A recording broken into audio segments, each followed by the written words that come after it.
Hi, this is W. Eric Martin, and I'm here with Andrew Parks, designer of Core Worlds, who's here to give a brief overview of Core Worlds and the upcoming expansion for the game. Hey, how you doing? Thank you very much. These are two friends who I've just met 2 seconds ago, and they came here to learn Core Worlds, so we're going to give you a quick overview of what the game is about.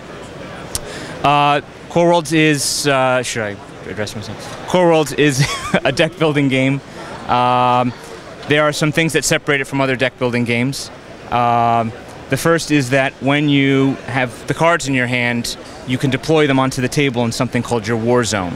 So you can keep them out there for as long as you want. So you don't have to use them the turn that you get them, which allows you to build up long-term strategies. When you do finally use them, they're going to go back into your deck. So it still has that natural deck building flow, but it allows you to have some advanced strategies and some long-term things going on. Now the premise of the game is that there's this wonderful place called the Galactic Realm.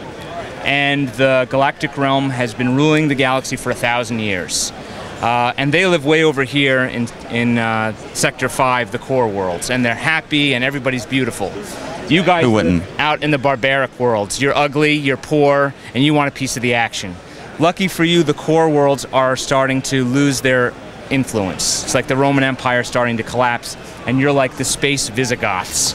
You're going to start conquering from the barbaric worlds in, and building up your empire. Your little empire starts with a bunch of these, you know, really cruddy troops like these galactic grunts and these snub fighters.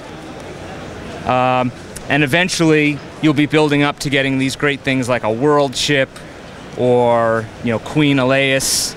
I'm trying something exciting here, or like a dreadnought cruiser. So you will slowly see your empire build during the course of the game.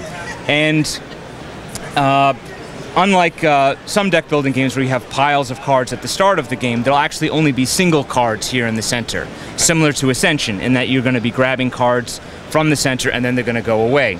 Unlike Ascension, the cards, as you look at these little piles here, the cards get progressively more difficult to draft, and the worlds you need to conquer get progressively more difficult to conquer. So you have a sense of progression with the cards that you're drafting, so therefore a card that was out there a second ago is gone and it's never coming back again.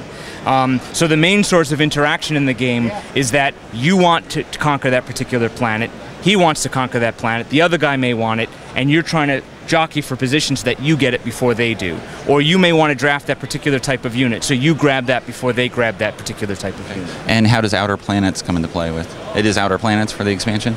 The Galactic Orders. Galactic Orders. I've messed this up 2 or 3 times already. No problem. So, the Galactic Orders expansion, there's basically 6 organizations that are so powerful that they don't care that the gigantic galactic realm is collapsing. They know that they will survive.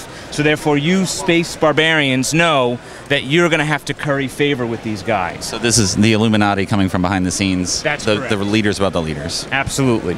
So now these are just printed on my laser printer, by the way. So these will normally be very thick and they'll be round cornered and everything. But they give you an idea. They're going to be cards on the table called Galactic Order cards. And whenever you play a card, we had these little enigmatic symbols in the basic game. And in the rule book it said, we're not telling you what these do yet. Now I'm going to tell you what they do. When you play a card like this card here, Superior Engineering has a little Science Guild icon on it. So when you play that, you're going to get to place one of your tokens onto the Science Guild Galactic Order card.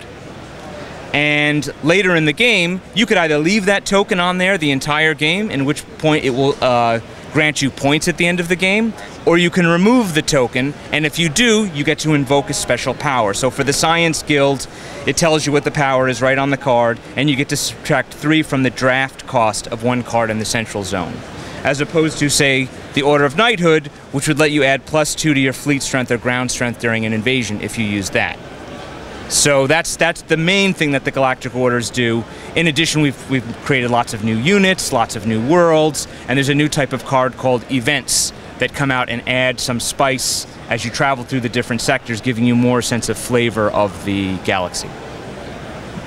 Thank you very much. No problem. Yeah, that was all you needed, right? Because I tried to fit as much as I could in there. That's good. Okay. Thank you very much. Eric, it's great to meet you at long last. Take care. Okay, thank you.